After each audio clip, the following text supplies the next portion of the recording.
Me and my shadow walking down the sidewalk. Okay, well,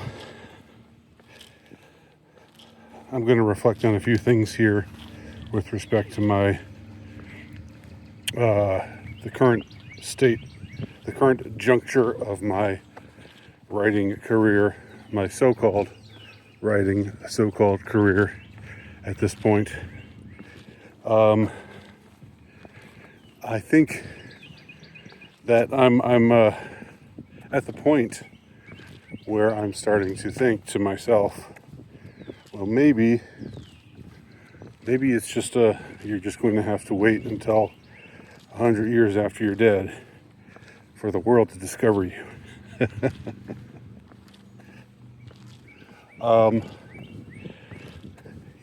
I've been writing for a while. I've published a few things, a few books, and I do have a niche following, and I think one of the good things about a niche following is that you can depend on that niche. That niche is reliable. They know who you are. They dig you for the most part, or else they wouldn't be in the niche with you. And so you can just keep pitching to your niche, and and have that go on indefinitely, I suppose. But I'm someone with ambitions, or you might say pretensions. It depends on how you look at it. I'm someone who's always thought I could reach a wider audience, and who's always striven to reach a wider audience without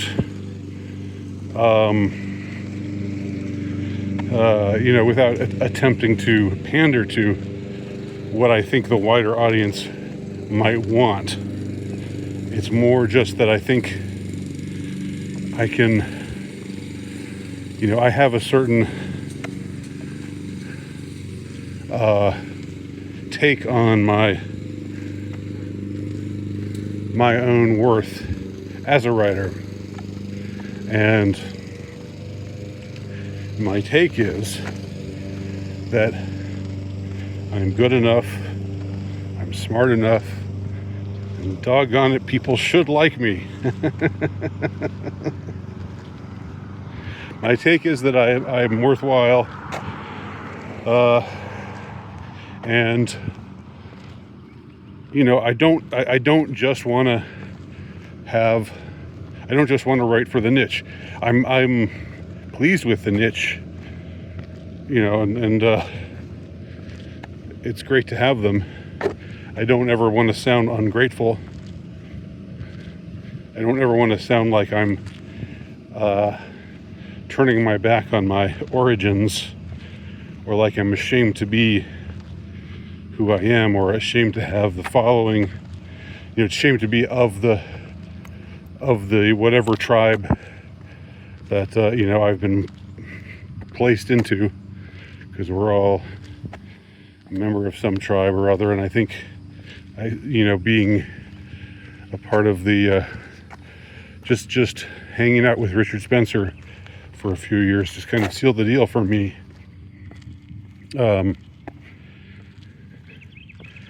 And so it goes, It's not that I would take any of that back. I wouldn't, or it's not that I'm at all bothered by it, or wish that I had done anything differently. I do think that I have, that my work has the potential to reach more people than it has been reaching. But with that said, I've been at it for some time now, and it hasn't happened yet. I haven't had my breakthrough yet. And where'd my shadow go? The position of the sun is making this such that, or where I'm walking with respect to the sun, is making it so that I can't really show you my shadow anymore. Too bad. I no longer have a shadow. My shadow has disappeared. My shadow has been absorbed into me now. I have taken responsibility for my shadow self. There he is. So he still walks beside me, but I claim him as my own. So that's what Jung says you ought to do, right? I think. Yeah, so it hasn't happened yet, and when you get to this point, one is tempted to despair that it will ever happen in one's own lifetime, and perhaps one is correct in that despair, or in that assessment. In that case, it's not truly despair. It's just acknowledging realities. But I think there's. I still think I can. I still believe that my writing has the potential to reach a wider audience if it has ever has the opportunity to reach a wider audience. But there are only so many things you can do on your own. And I've found that even getting people to pay attention, even getting people to consider purchasing anything I've written up to now it's a pretty steep.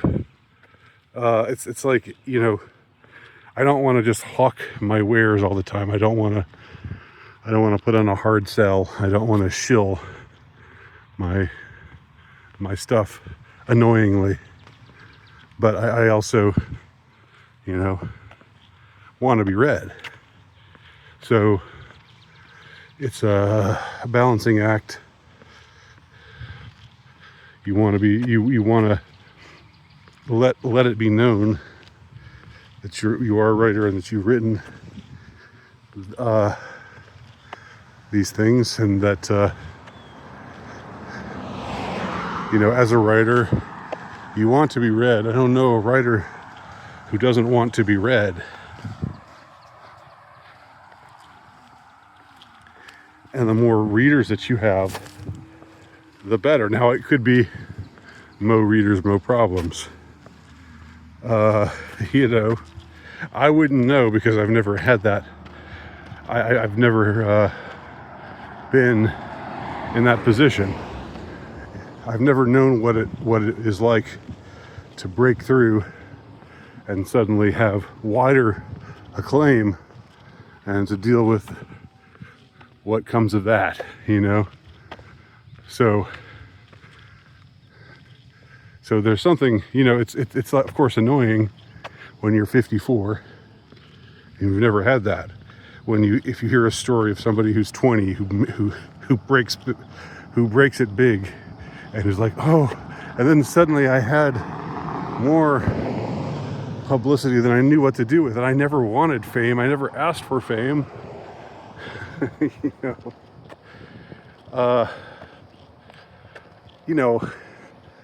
I'm sure there's truth to that story, but and I'm sure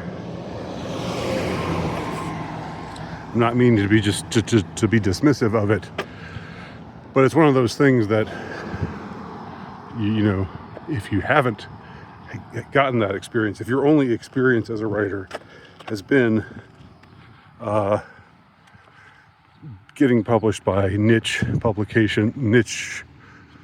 publishing houses, and basically being an underground writer, or a writer that appeals to a certain selective audience.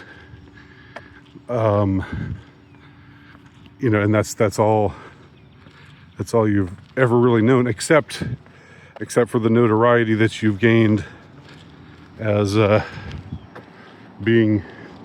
having once associated with Richard Spencer, and thus, you type your name in a search engine, and the ADL hit piece comes up with you on it, with you listed as one of the bad boys, one of the ne'er-do-wells. Like that's the only notoriety that you have. So you have to work with that. You have to work with that. And that's what I'm attempting to do right now in my own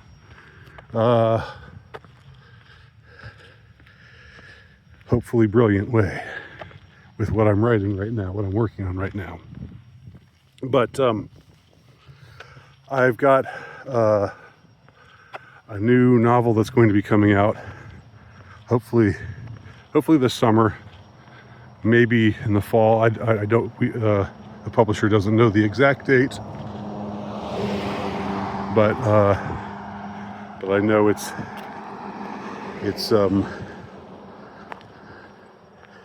in the pipeline of it's been planted in the soil, and soon will sprout into a new published novel. And the title of that novel is The Curtsy and the Kiss, which sounds really girly. I know. Have I lost my touch? Have I gone soft? Have I transitioned into a woman? What the hell is with that title, that girly title, The Curtsy and the Kiss? Well, I'm not free to talk any more about it now, or I don't wish to talk any more about it now.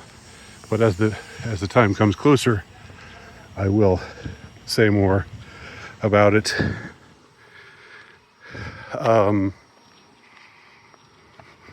And I've got something else that I'm working on now that I'm hoping will be my opus, that will connect the two lives, the writer's life and the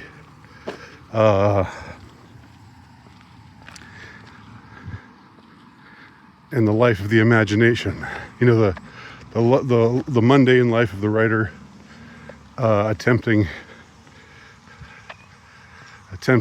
struggling to find a wider audience,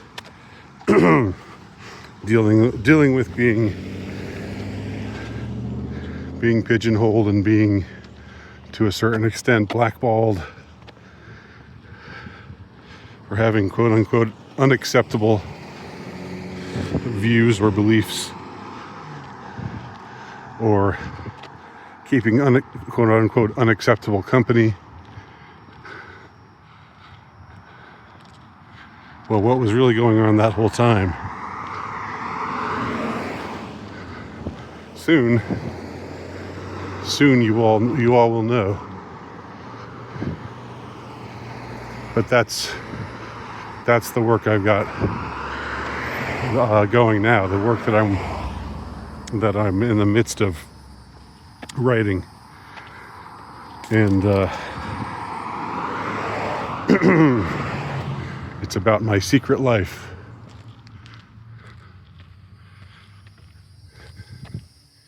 So, look forward in the short term to The Curtsy and the Kiss, and then look forward to what's being tentatively titled My Secret Life, but it'll probably have a different title by the time it finds its way to print. And that'll be sometime in the farther future. That's what I'm up to right now. Not that you asked. Thanks.